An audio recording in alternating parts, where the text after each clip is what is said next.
This is how you taper and prepare for a marathon depending on where you are in your menstrual cycle. First and foremost, sleep as much as your body will allow you to sleep. The week before your period, it's especially good to practice good sleep hygiene because your sleep will be disrupted. No phones after 8, keep the room cold, black out the room, or wear a mask. If you're a girl listening to this, you need protein 30 minutes after your run. And if you're in the last phase of your cycle, right before your period, it's especially important that you get protein right after you run. If you're ovulating and you restrict calories, it will affect your sleep. Don't skimp on calories. This is not the time to lose weight. This is the time to top off on your nutritional needs. Load up on carbs over the week rather than stuffing it all in the day before. Basically, I keep eating like I'm training a lot, even though my mileage has come down. I recommend topping off on electrolytes if you're ovulating or right before your period, because estrogen will mess with how you feel dehydrated or not. Easy fixes are broth-based meals or just drinking electrolytes. Also, so you don't get sick this week, take zinc all week.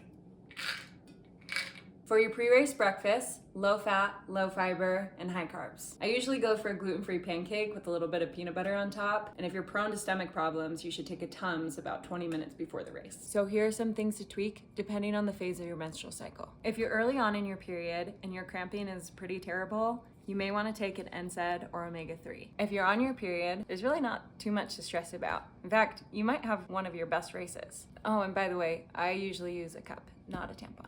Remember, if you're ovulating, make sure to keep the simple carbs up and overhydrate. The third week after your period, you need to make sure that you're getting protein before and after your run. Fourth week after your period, you may have a lower pain tolerance. Don't let that stress you out before the race. Knowing that actually gives me power because then I go into the race planning for the execution around that. I don't take as many risks and I try to run a way more even split race than having to rely on a hard finish or kick. Despite anything you might read, you can still have an excellent race during that time. Your VO2 max and lactate threshold are still the same. My last 2 tips before the race are to make sure that you're taking care of your hips.